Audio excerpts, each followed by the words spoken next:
Chief operating officer हैं Arvind fashions के US Polo association brand और फ्लाइंग मशीन ब्रांड में। विद दिस पोर्टफोलियो वो हंड्रेड्स ऑफ रिटेलर्स के लिए रिस्पॉन्सिबल हैं। राकेश जी अरविंद से पहले रेमंड ग्रुप के रिटेल के साथ भी एसोसिएटेड रहे हैं, तो हम राकेश जी से जानना चाहेंगे कि what are the changes in consumer behaviour and consumer preferences post this कोविड-19। राकेश जी, जो कस्टमर के माइंड में बिहेवियर में जो चेंजेस पोस्ट कोविड-19 के हम एक्सपीरियंस करने वाले हैं और उनकी बाइंग बिहेवियर में जो इस वजह से चेंज आने वाला है, प्लीज इसके ऊपर कुछ लाइट डालिए। Thanks Sanjay ji, and good evening everyone. So thoda English, thoda Hindi and English I'll speak, so both of them, don't worry, don't mind. To start with, I would like to talk about what are the consumer behavior changes that we are seeing post COVID, and which we are calling that as a new normal. Most importantly, consumers have started thinking, because of the 2 months of lockdown, that what do they need to spend on and how much they need to spend on. So that is a thought process that's going on. And in terms of research, jaise Manu bhai bol rahe the, it's actually a fact that almost 50% of the people are in fact worried about their future income. This is as per the research recently conducted by BCG, and almost about 43% people are thinking about has actually a negative outlook on future spending. So basically we are saying that all the consumers, almost 50% people are actually worried on income and also spending. So which means it's not only fear, it is also fear combined with the other things which are impacting due to this COVID pandemic. And that's also one of the factors we need to think on, because ultimately retail is driven by consumer spend. Disposable income zyada hoga tabhi retail sales badhenge. I mean, that's what happens. I think that's the concern today, and I think all said and done, we still have our work cut out, which is what it means, because consumers are not ready to come to retail at this point of time. They have certain apprehensions combined with income and spend levels.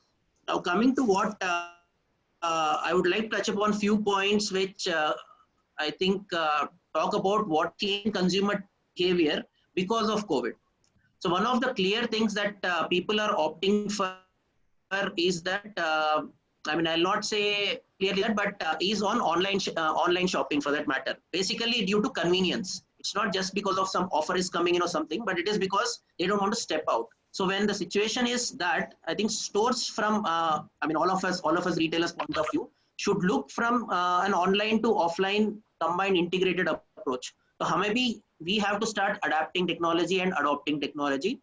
We should think about how we can actually tell the consumer that coming to the store or even in staying at home and still shopping from store can be convenient to them. So which means we can look at hyper local deliveries, that's the keyword, or the other keyword that's going on is contactless delivery. Matlab contact kitna kam ho utna confidence rahega customer ko to come to the store, or for that matter to purchase from home. So we can look at different aspects to enable that. So one is pick up, I mean, people can buy from store, pick up, I mean, delivery at home, or pick up or buy from home and pick up from store. So that can be one of the things that each of us as a retailer should give as a convenience to the consumer. I think that is very important to ride out the fear to a certain extent. That is one. Second clear trend is that people don't want to spend outside, I mean, much time outside for shopping. So when that is going to be the case, so we should look at home-based appointments or for that store-based appointments. So basically people want to avoid large gatherings. उनको डर है कि COVID आएगा, whatever, virus आएगा, when too many people are there, there can be carriers around. So maybe stores again have to look at how they can space out employees, I mean the staff that is in the store, and also space out the customers during the time, so that we can actually look at maybe home-based appointments, which means that staff has additional responsibility of maybe going to the store if required, going to the home if it's required, and send a e-catalog to the consumer, use that as a selection criteria, and then maybe deliver at home. That can be one thing.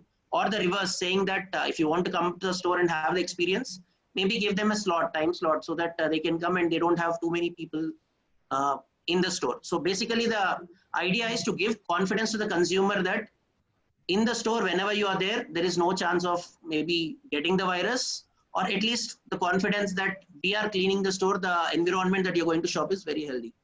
The third one is actually the one that I told you. They want to shop in a safe and healthy environment. So they really want that to happen. So we really need, I mean, we as retailers should think on how do we create that environment and consumer confidence, showing them that the store is a very healthy space to right now to shop, which means we can create some videos of how the shop is actually being maintained, the upkeep is maintained. And second, how we are welcoming the customers. I mean, the sanitizer is there, sanitation process, how we are, I mean, at least from our, my set of brands, we are trying to avoid trial to start with, so that there is limited chance of virus transmission, if at all any.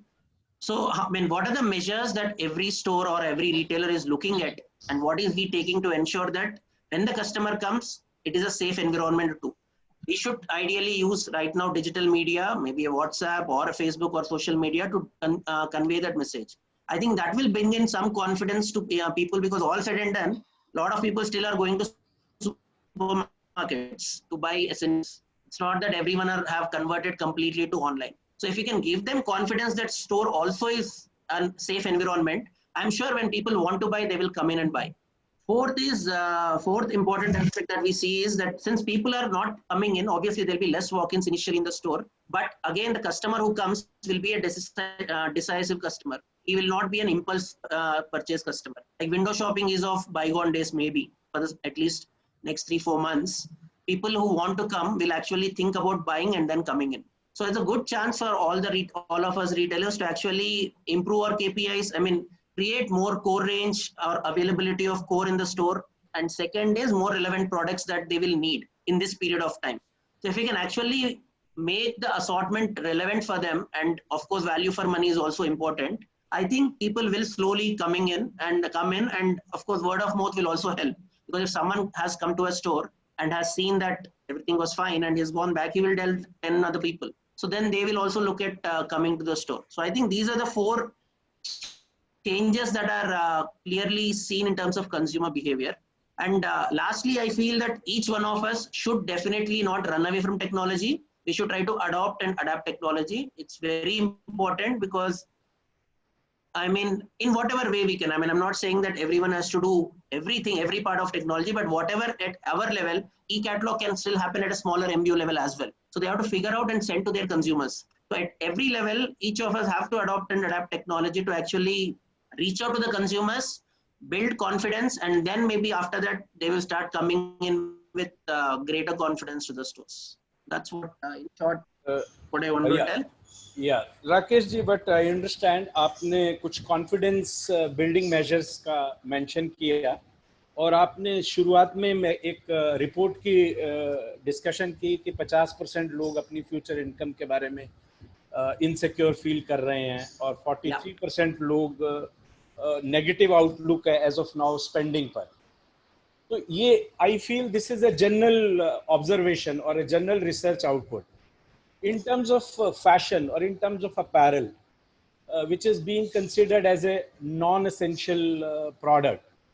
इसमें garment के और कपड़े के ऊपर क्या impact होगा, रफली आप क्या समझते हैं?